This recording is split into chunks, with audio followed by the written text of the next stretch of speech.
भाई बहनों के लिए, पासवान लोगों के लिए, हर एक लोगों के लिए यीशु मसीह के महान और पवित्र नाम में जय मसीह की। प्रभु हमारे बीच में उपस्थित है, इसलिए प्रभु का धन्यवाद करता हूँ।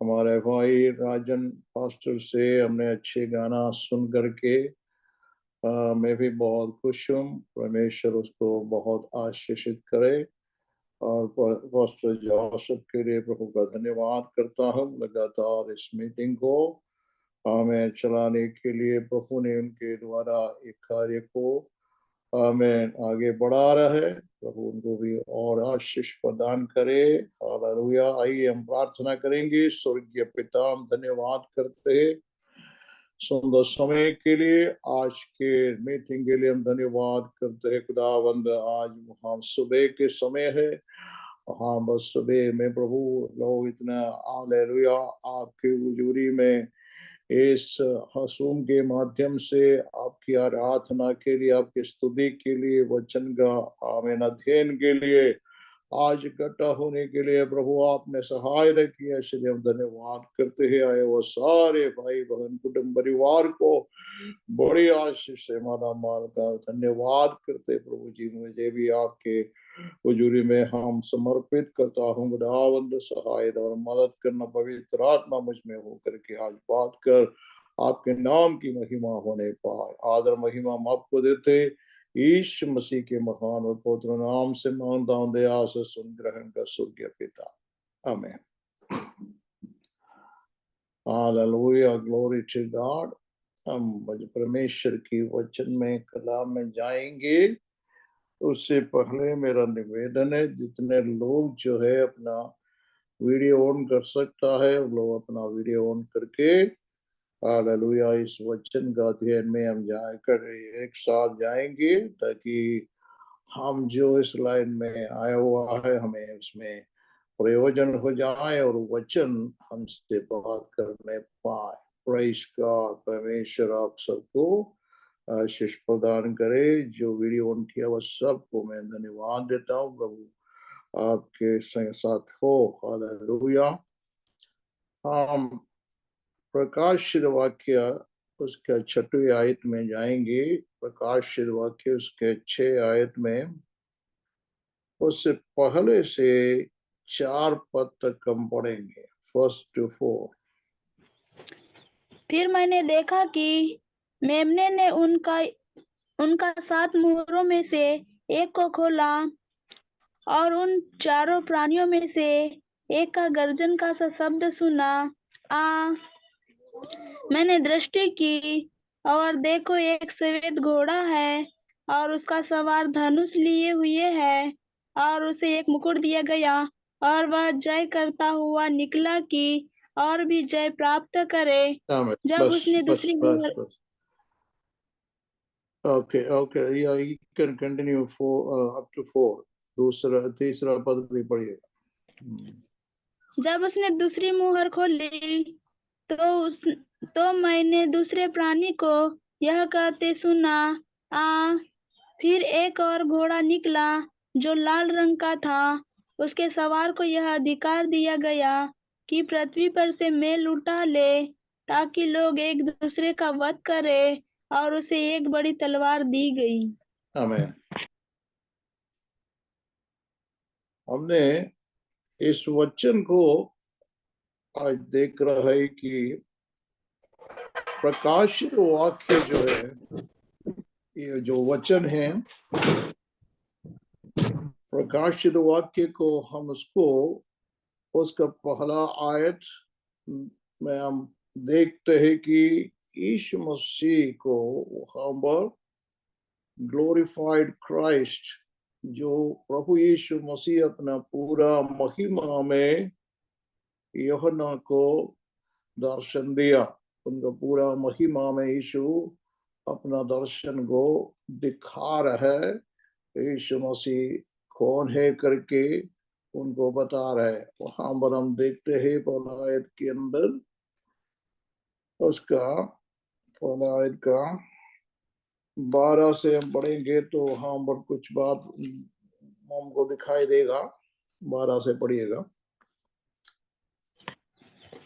जब उसने छठवीं मुहर खोली तो मैंने देखा कि नहीं, उसका पढ़ा है, पहला फर्स्ट चैप्टर।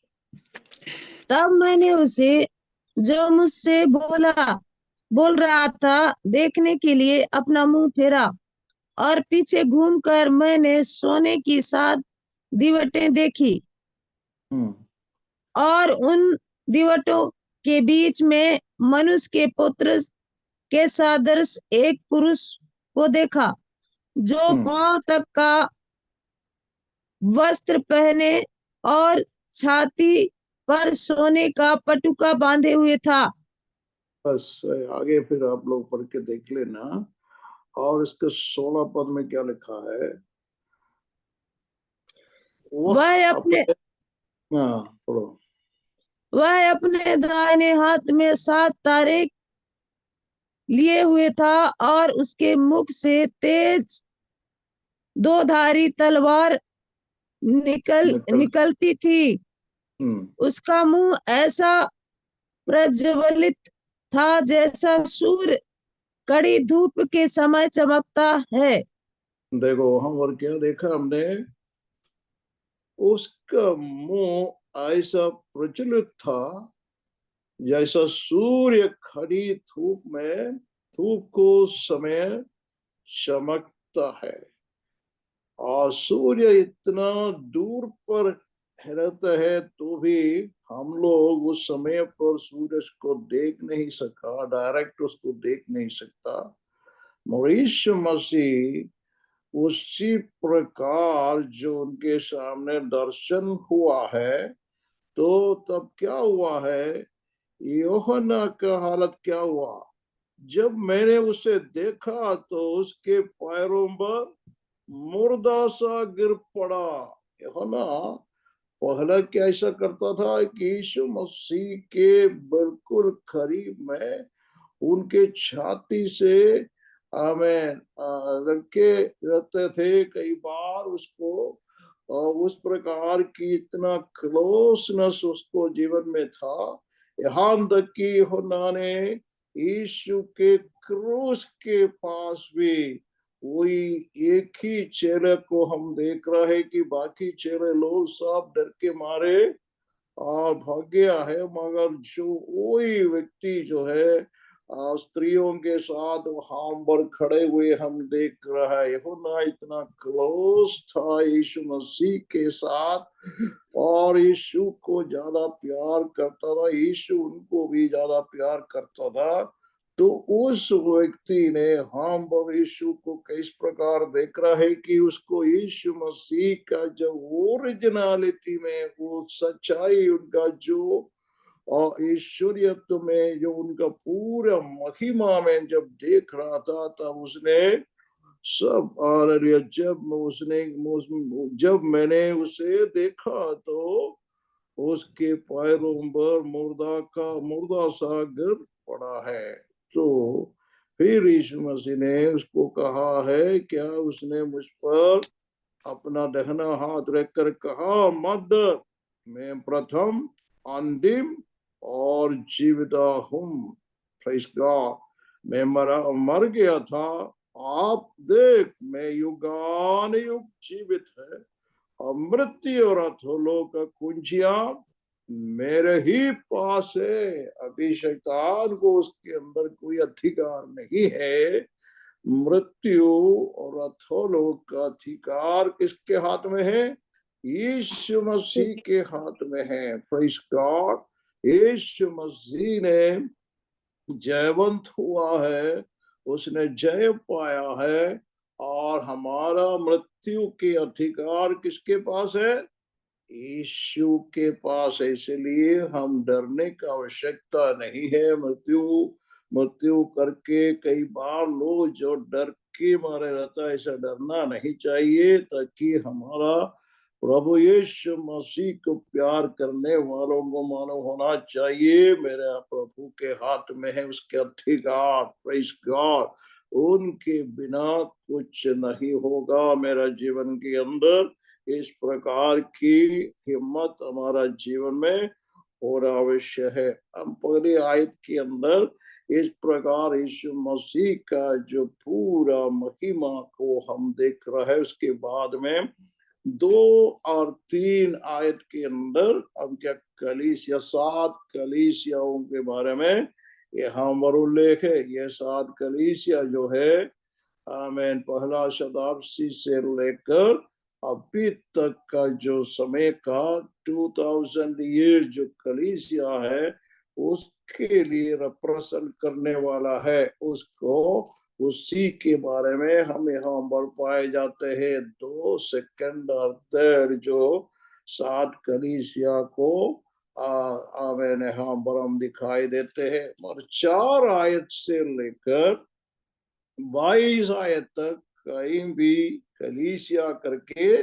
कोई एक शब्द भी हम नहीं देख रहा है। आमीन 4 से आमीन 22 तक। और 19 के अंदर हम वहां पर जो देख रहा है कि वहां का आमीन वहां पर हम देख रहे हैं कि मेमने का विवाह के बारे में हम देख रहा है कि उसका हालेलुया दूल्हा और दुल्हन हालेलुया दुल्हन जो कलीसिया को वहां पर दिखाई देते हैं जो दुल्हन को वहां पर दिखाई देते और उससे पहले इसका मतलब 4 आयत के बाद में क्या होता है कि यीशु मसीह जो है अपना कलीसिया को ऊपर की ओर बुला रहा है कि यहाँ पर हम देख रहे हैं कि 4 आयत में स्वर्ग खुला हुआ देखा।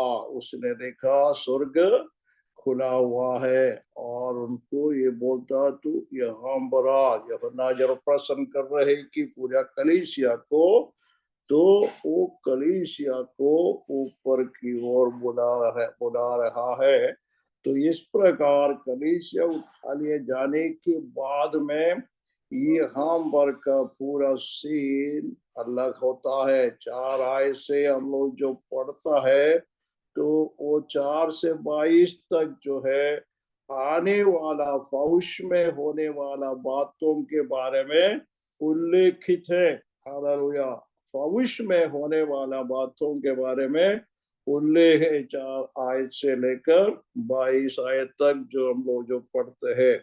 तो 5 के अंदर हम लोग जो यीशु मसीह को हम एक मेमने के तौर पर हम देख रहे कि जिसने आमीन 7 मोरों से मोर किया हुआ एक पुस्तक को पिता के हाथ से ले रहा है। उसको लेने के लिए और कोई भी उसके लिए उसको लेना या उनसे देखना भी उसके लिए कोई तैयार नहीं था। मतलब उसके लिए कोई योग्य व्यक्ति नहीं था या स्वर्ग में या पृथ्वी पर कोई भी उसके लिए योग्य नहीं था।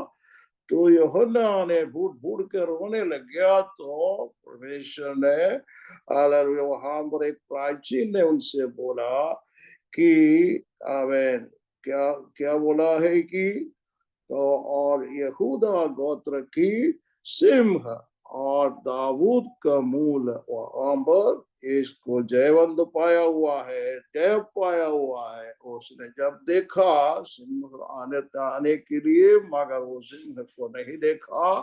उन्हें देखा कि एक मेमना वथुआ का जैसा वहां पर खड़ा हुआ है। आकर के पिता से उसने किताब लिया। और 5 का 9 से हम लोग क्या पढ़ते हैं पढ़िएगा।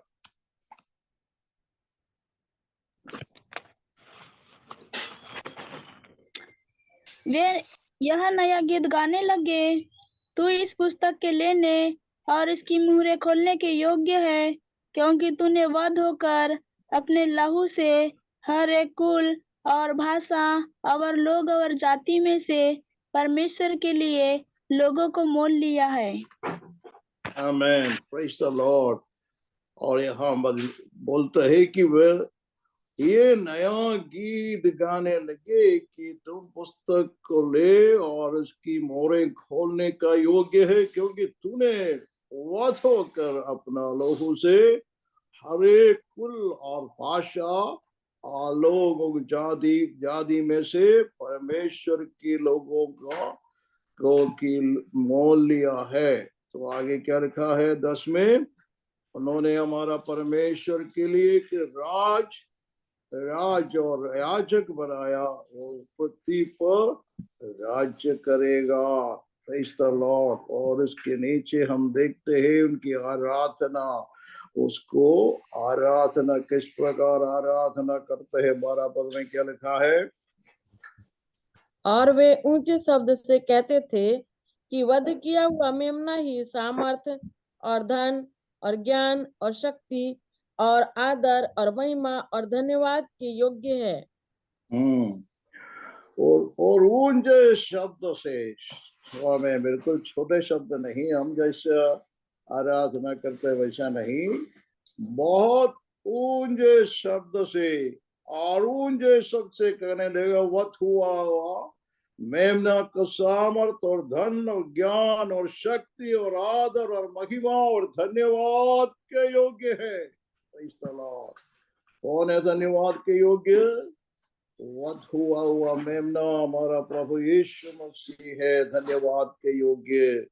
फिर मैंने स्वर्ग में और पृथ्वी पर, पृथ्वी के नीचे, समुद्र और सब सृजे हुए वस्तुओं को और सब कुछ को जो उनमें है, ये कहते सुना, जो सिंहासन पर बैठा है उसका और मेमने का धन्यवाद और के आदर और महिमा और राज्य युगान युग रहे। हालेलुया। और चारों प्राणियों ने आमीन कहा और प्राचीनों ने गिरकर दंडवत किया। देखो हम देख रहे कि स्वर्ग में इस प्रकार की आराधना हो रहा है, होगा। Praise the Lord. और आगे क्या लिख रहा है कि फिर हम 6वीं आयत में जाएंगे, जिस आयत को हमने पढ़ा है। और यहाँ पर जो पुस्तक यीशु मसीह ने जब ले लिया है, यीशु मसीह जो है उनका सिंहासन जो है, पहला जो सिंहासन था कृपा का सिंहासन, द ग्रेस ऑफ थ्रोन, वहां से हट करके अभी एक नया दूसरा सिंहासन की ओर वो चले आया। कौन सा सिंहासन की ओर आया है? वो न्यायिक के सिंहासन की ओर, द थ्रोन ऑफ जजमेंट की ओर आ रहा है। पहले क्या है, अभी फिलहाल जो है, जब तक कलीसिया हम पर है तब तक क्या होता है, यीशु मसीह हमारे लिए बीचवाई करता रहता है। हमारा जो बातों को प्रभु के सामने हम रख करके प्रार्थना करते हैं, हम विनती करते हैं, भूल चूक को मान करके हम परमेश्वर के सन्मुख अपने आप को फिर नम्र दिन करते हैं, प्रभु हमारे लिए बीचवाई करते, हमसे माफ करते हैं। तो ये कार्य अभी कृपा के सिंहासन के ऊपर है प्रभु, और वहां से हट करके यहाँ मोर खोलने का समय होता है। क्या होगा? तो उनका वहां पर जजमेंट सीट पर यीशु मसीह बैठेंगे, उसी जजमेंट का थ्रोन के सिंहासन पर प्रभु यीशु बैठेंगे। पूरा जजमेंट उसी के हाथ में पिता ने दे दिया है, तो उनने खुद ये करने वाला है, ये कार्य को यीशु मसीह करेंगे। इसका मतलब क्या है? तो इससे पहले कलीसिया हमसे रैप्चर हो गया, कलीसिया उठा लिया गया है। उससे पहले ये कार्य होने के पहले, ये 7 मोहर खोलने के पहले कलीसिया उठा लिया गया है, इसलिए इसको हम दिखाई देते हैं। देखो 6वीं आयत के अंदर पहला पद से पढ़िएगा फिर से। फिर मैंने देखा कि मेमने ने उन 7 मोहरों में से एक को खोला और उन चारों प्राणियों में से एक का गर्जन का सा शब्द सुना कि आ। आमीन। वो गर्जन का सा शब्द, एक प्राणियों ने क्या किया है? का गर्जन का सा शब्द सुना। क्या बोला? आ मतलब यूहन्ना वो सुन रहा है कि आ करके वो गर्जन सा शब्द बोल रहा है। किसको बोल रहे? आने के लिए वहां पर वो देख रहे कौन आ रहा है, देखो दूसरा पद।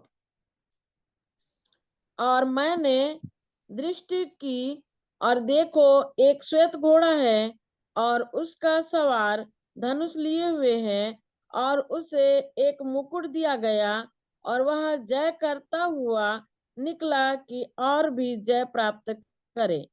देखो वहां पर उनको बोल रहा है, गर्जन का शब्द से बोलता है आ, तो उस प्रकार वो घोड़ा आ रहा है, वो घोड़ा में सवार करने वाला एक व्यक्ति है, उसमें बैठने वाला एक व्यक्ति है।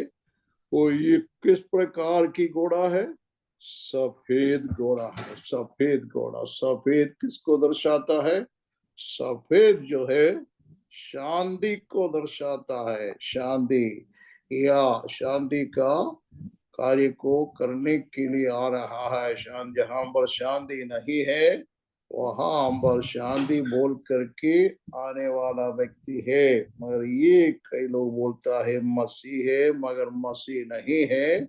मसीह जो आएगा वो दूसरा जगह पर लिखा हुआ है, 19 आयत का 11 में लिखा है, वो सफेद घोड़े पर जय करते हुए आ रहा है। देखो सफेद घोड़े पर यीशु मसीह जब उतराता है, देखो 19 आयत में लिखा है।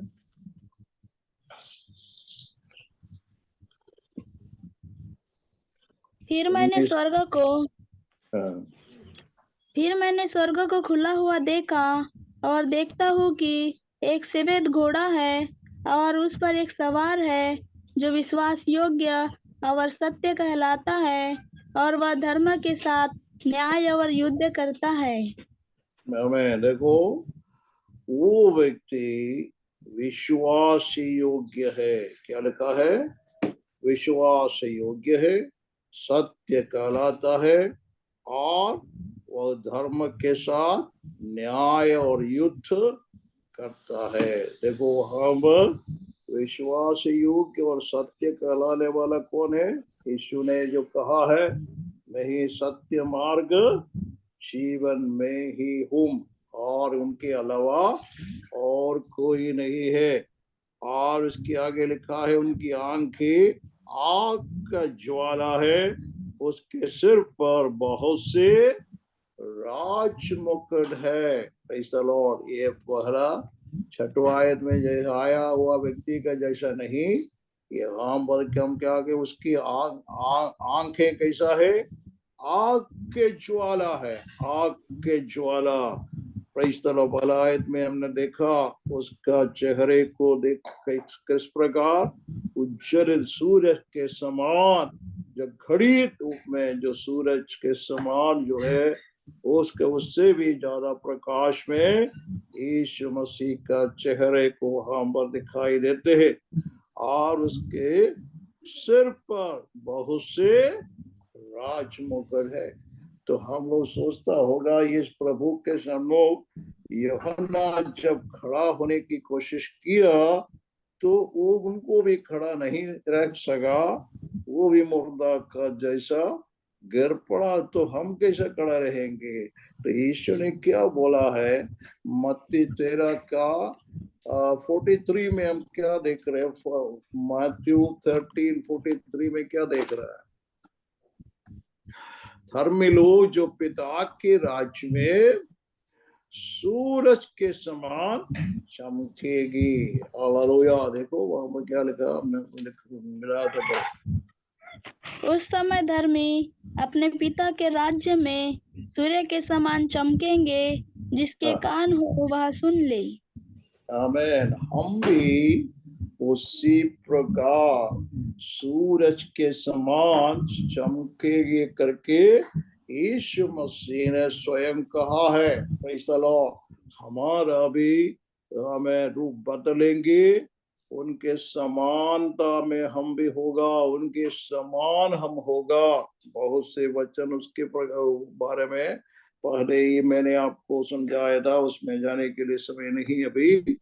तो इसलिए कि हम यीशु मसीह का पीछा हो रहा है। क्यों?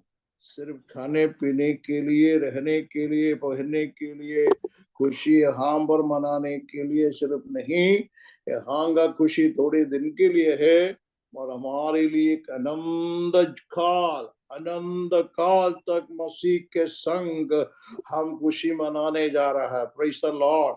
हमारा जो है हालेलुया प्रभु के संग साथ साथ चलना, उसके कार्य में आगे बढ़ना, उसके राज्य के लिए हम सेवा करना, ये जो है अनंत काल तक हमारा प्रभु का नाम का महिमा, उनकी हालेलुया आराधना में हालेलुया उसके संग हम रहेंगे। और इसलिए हम बोलता है कि हालेलुया दुनियादारी बातों को छोड़ो और मसीह को प्यार करो और जीवन में हालेलुया पवित्रताई का जीवन व्यतीत करना है।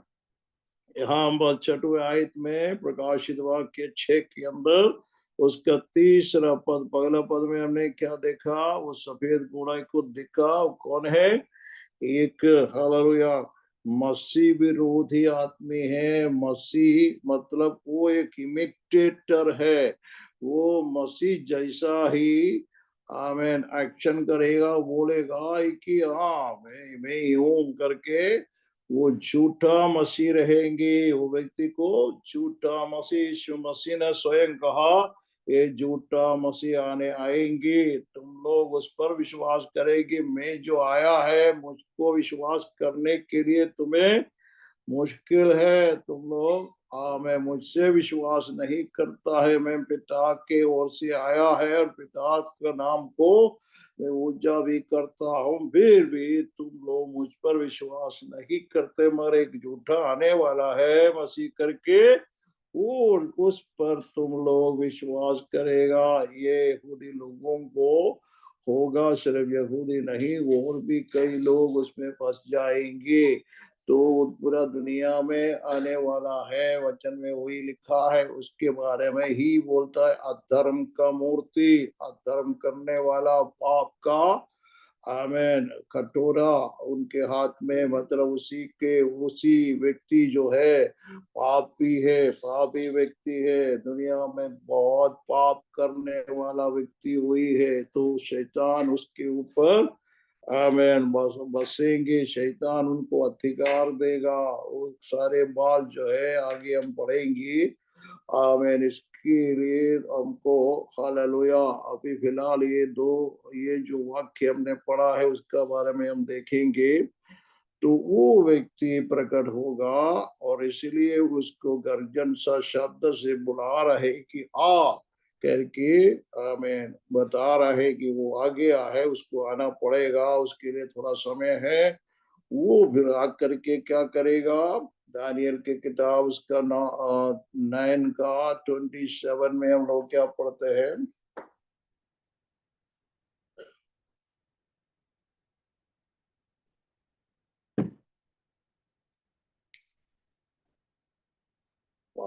में जो पढ़ते हैं कि शांति के लिए एक बादशाह बांधेंगे और यहूदी लोगों के साथ और भी आमीन अरब लोगों के साथ और दूसरे कई राष्ट्रों के साथ एक एग्रीमेंट होगा। 7 साल का एक पीस एग्रीमेंट बनाएंगे। देखो क्या बोलते हैं, किसको मिला पढ़िएगा। दानियल 9:27 के लिए बहुतों के संग दृढ़ वाचा बांधेगा, परंतु आधे सप्ताह के बीतने पर वह मेल बलि और अन्न बलि को बंद करेगा और कंगूरे पर उजाड़ने वाली घृणित वस्तुएं दिखाई देंगी और निश्चय से धनी हुई बात के समाप्त होने तक परमेश्वर का क्रोध उजाड़ने वाले पर पड़ा रहेगा। 27 के अंदर 27 क्या पढ़ा आपने? दानियल 9 का 27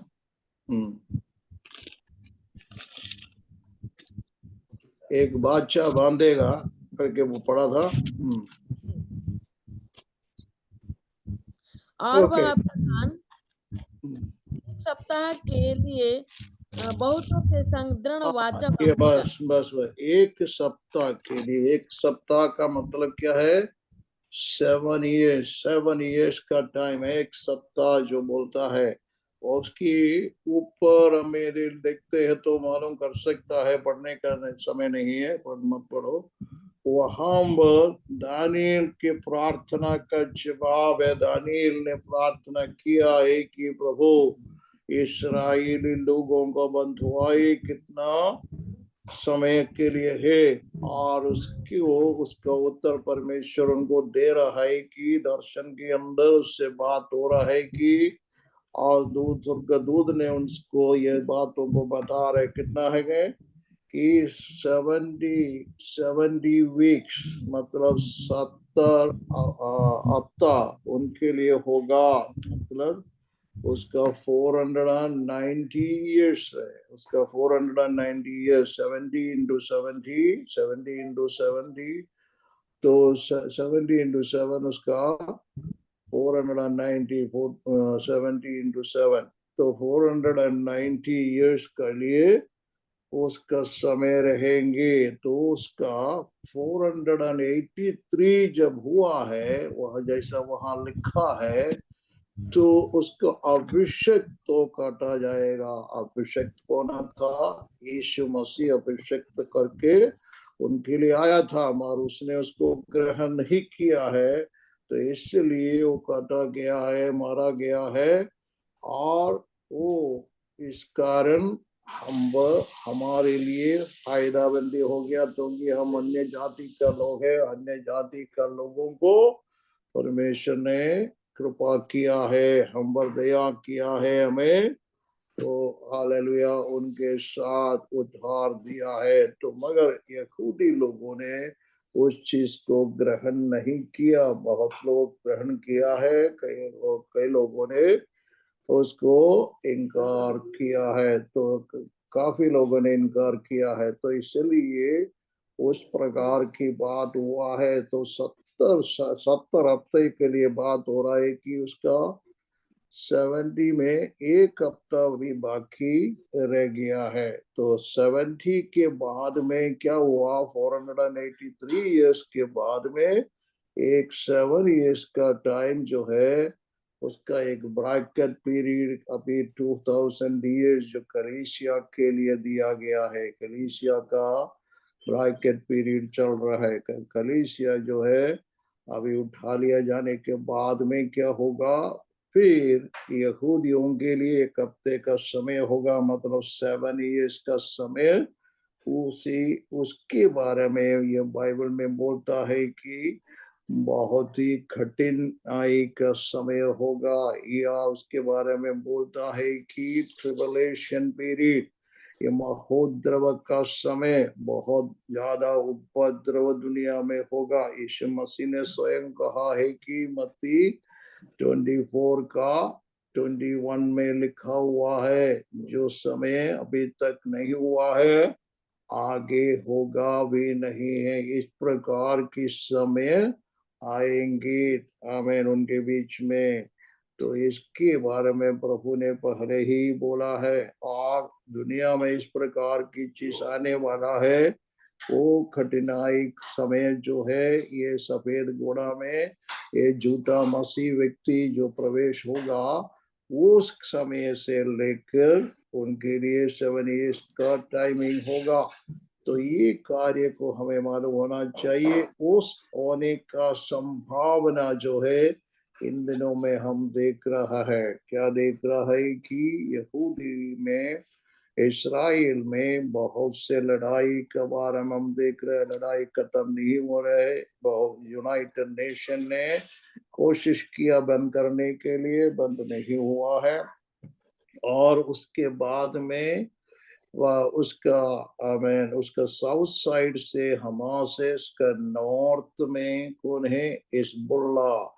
हिजबुल्ला का लड़ाई, हिजबुल्ला जो है बहुत बड़ा फौज है उनका पास, और बहुत हथियार उसके पास है। 200,000 जो है 2 लाख से अधिक जो है हथियार इनका रॉकेट द्वारा उनके पास है। तो इतना ज्यादा हथियार, ये छोटा देश है इस्राइल जो है, छोटा देश है, उसके ऊपर वो डालने के लिए बोल रहा है। मतलब पूरा का पूरा इस्राइल उनको खत्म करेगा करके वो भी चिल्ला पुकार कर रहा है हिजबुल्लाह लोगों ने, क्योंकि हिजबुल्लाह का कई 2 बड़े बड़े कमांडर को इस्राइल ने अभी हत्या किया है। और उन लोगों का तो ये कार्य हो रहा है कि हो सकता है वो लड़ाई आगे की ओर बढ़ेंगे, वो होने वाला है। इसके लिए हमको मालूम होना चाहिए, सब कुछ जो होते हुए देख रहा है कि बाइबल प्रोफेसी जो है, बाइबल के अंदर जो पहले से ही परमेश्वर के आत्मा के द्वारा लिखी हुई बात है, बताया हुआ बात है, वो सत्य है, वो पूरा होने के लिए हम देख रहा है, पूरा हो रहा है। क्योंकि अभी आगे क्या होगा, तो ये जो झूठा जो उसने जो मेल किया है, झूठा शांति दिया है, उसके बाद दूसरा मोर प्रभु और मैं स्वर्ग में तुरंत खोलता है। दूसरा मोर के अंदर क्या लिखा है, तीसरा पद में क्या लिखा है?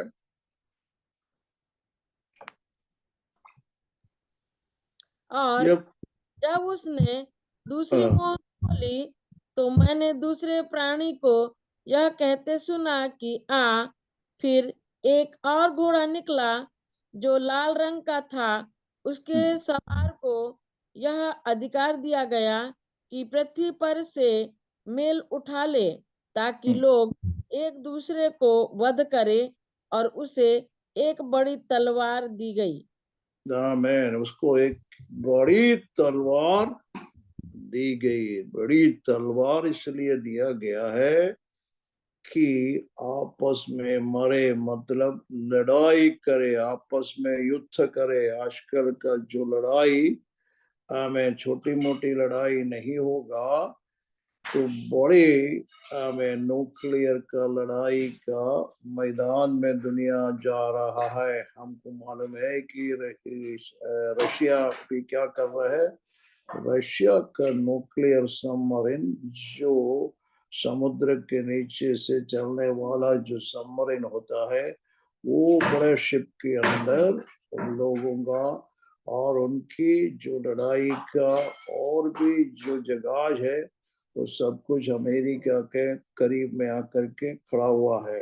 तो यहाँ पर से यहाँ का जिधर भी इस प्रकार की चीज है, अमेरिका में भी इस प्रकार की चीज है, तो उसने भी, अमेरिका ने भी अपना मैं बहुत ये न्यूक्लियर का इस प्रकार की चीजों को उसने भी समुद्र पर होता, वहां पर उनके मैं ऑपोजिट में उनके सामने उसने भी खड़ा करके रखा हुआ है। क्या मैं क्या होगा करके हमको मालूम नहीं है। इतना है कि पहले कभी इस प्रकार की चीजों को हम नहीं देखा, मगर इन दिनों में इस चीजों को देख रहा है।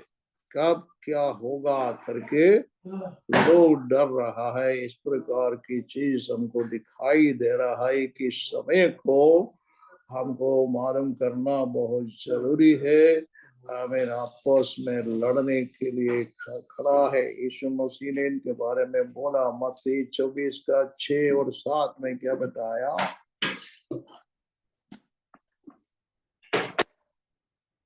मत्ती मैथ्यू 24 का 6 और 7।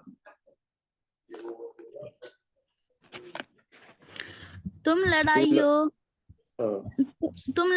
और लड़ाइयों की चर्चा सुनोगे तो घबरा न जाना, क्योंकि इनका होना अवश्य है, परंतु उस समय ऐसा नहीं इनका होगा। होना अवश्य है। तुम लड़ाइयों का चर्चा सुनेंगे तो घबरा ना जाना, क्योंकि इनका होना अवश्य है। और फिर बाद में बोलता, परंतु उस समय अंत नहीं होगा। मतलब अंत के लिए और भी समय है, क्योंकि इनका आमेन और भी समय उनको दिया गया है। यहूदी लोगों के बारे में जिसे बोला है उनके लिए सत्ता पूरा रखा गया है। उसके बाद में यीशु मसीह कलीसिया के साथ स्वर्ग से उतराएंगे। वही हमने पढ़ा था कि 19 प्रकाशित वाक्य 19 के अंदर प्रभु सफेद घोड़े पर जो आ रहा है उनके संग में आमीन उनका कलीसिया भी हो रहेंगे। जहाँ वो है वहां पर उनका आमीन उनका उनका दुल्हन भी रहेंगे। इसलिए उनके साथ वो प्रभु के साथ वो भी स्वर्ग से पृथ्वी पर आने का जो समय होगा उस समय पर आमीन उसके बाद में 19-20 के अंदर हम उसके बाद में पढ़ेंगे।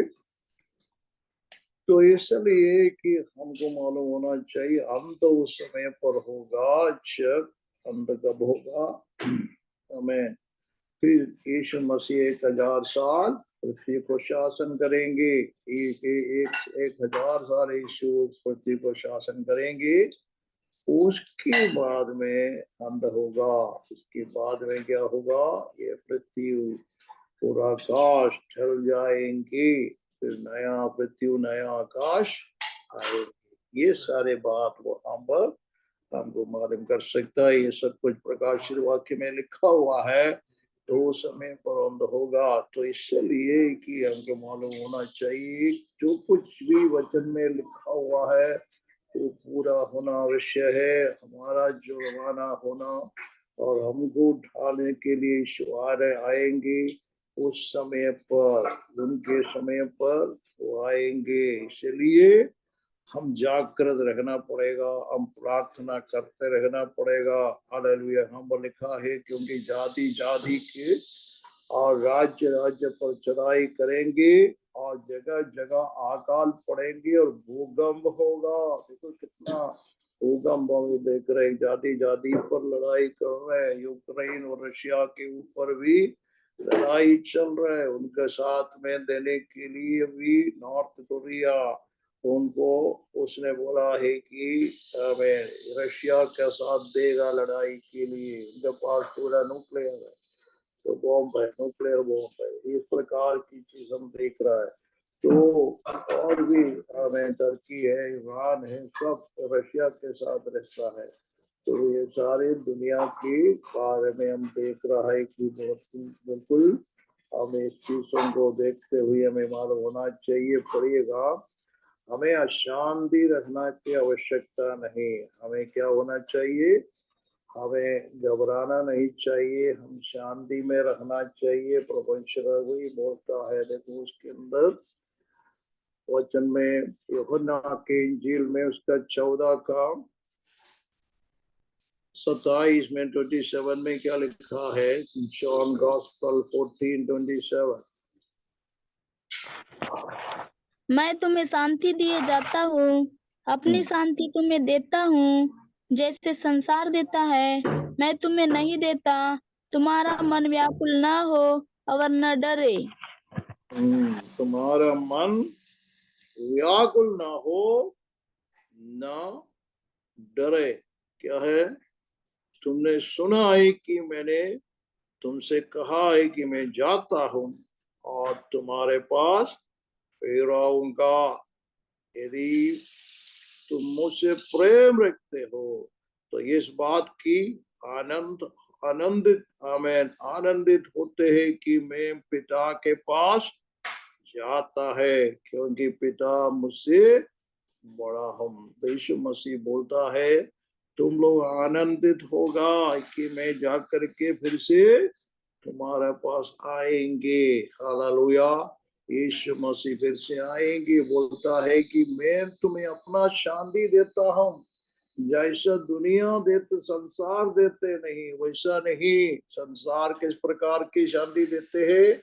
संसार बोलते हैं खाने पीने के लिए तुमको देगा वो करेगा ये करेगा। बस ये यहाँ की बात होता है। हमारे यीशु मसीह ने जो शांति दिया आनंद काल की शांति की बात करते हैं। और शांति तुम्हें देता हूँ संसार देता है वैसा नहीं। मैं तुझे नहीं देता और तुम्हारा मन व्याकुल ना हो और ना डरो। देखो हम फिलिपियों की पत्री में जाएंगे, वहां पर क्या लिखा है उसका 4 का 4 से पढ़िएगा। फिलिपी 4 का 4 से 7 तक। प्रभु में सदा आनंदित रहो। मैं फिर कहता हूँ, आनंदित रहो। तुम्हारी कोमलता सब मनुष्यों पर प्रकट हो। प्रभु निकट है। किसी भी बात की चिंता मत करो, परंतु हर एक बात में तुम्हारी निवेदन, प्रार्थना और विनती के द्वारा पर धन्यवाद के साथ परमेश्वर के सन्मुख उपस्थित किए जाएं। तब परमेश्वर की शांति, जो समझ से बिल्कुल परे है, तुम्हारे हृदय और तुम्हारे विचारों को मसीह यीशु में सुरक्षित रखेगी। आमेन, धन्यवाद, हालेलुया। प्रभु में सदा आनंदित रहो। मैं फिर कहता हूं, आनंदित रहो। तुम्हारी कोमलता सब मनुष्यों पर प्रकट हो। फिर बोलता है प्रभु निकट है, यीशु मसीह निकट है। आमेन, आने के लिए निकट है। किसी भी बात की चिंता मत करो, परंतु हर एक बातों में तुम्हारा निवेदन, प्रार्थना और विनती के द्वारा धन्यवाद के साथ परमेश्वर के सामने उपस्थित किया जाए। और परमेश्वर की शांति, जो सारी समझ से परे है, तुम्हारा हृदय और तुम्हारे विचारों का मसीह यीशु में सुरक्षित रखेंगे। हमारा जीवन के अंदर कोई अशांति की आवश्यकता नहीं है। आपको मालूम है कि वचन के अंदर कितने बार बोला है कि डरो मत, फियर नॉट। कितने बार बोला? 365 टाइम। कितने बार है? हालेलुया, 365 बार बोला है। हालेलुया, 365 टाइम बाइबल में कहा है फियर नॉट, डरो मत। यीशु मसीह की ही आवाज हमारे लिए है एवरी डे, मतलब हर रोज हमको ये बोलता है कि डरो मत। Praise God. डराने वाला दुनिया के अंदर हम लोग रहते हैं। हर प्रकार की बातों में लोग डरता है, मत डरो मत। Praise the Lord. हमें क्या होना चाहिए? यीशु मसीह पर पूरा भरोसा करना पड़ेगा। हालेलुया, उसी में भरोसा रखो। शांति उसके द्वारा प्रभु ने हमें दिया है। तो उसमें क्या लिखा है?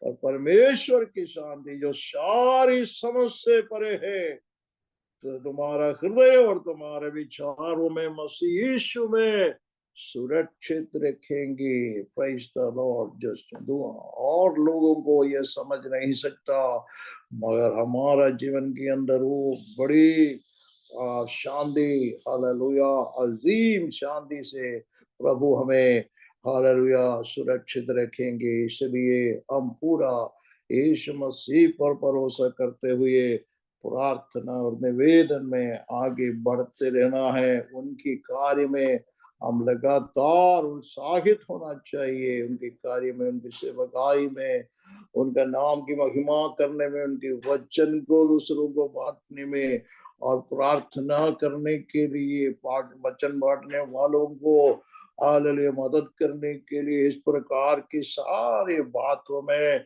हम उत्साहित हो। प्रार्थना और स्तुति में इकट्ठा होने के लिए भी सब बातों में हम प्रभु में हालेलुया बने रहे, ताकि यीशु का हालेलुया तुरही कभी भी भूखेगा तो हम लज्जित नहीं होगा। उनके साथ उठा लिया जाएंगे। कोई भी नष्ट नहीं होना चाहिए, हर लोग उसके साथ रहना है। इसलिए हम हालेलुया प्रभु पर पूरा भरोसा में आगे बढ़ते रहना है, प्रार्थना में बढ़ते रहना, विश्वास में बढ़ना है। प्रभु इस वचनों के द्वारा हमें आशीषित करे। हालेलुया। आइए हम प्रार्थना करेंगे। हमें से कोई प्रार्थना में एक जना अगुवाई करे, किसको भी प्रभु आपको दिल में प्रेरणा देता है वो प्रार्थना करे। Praise God.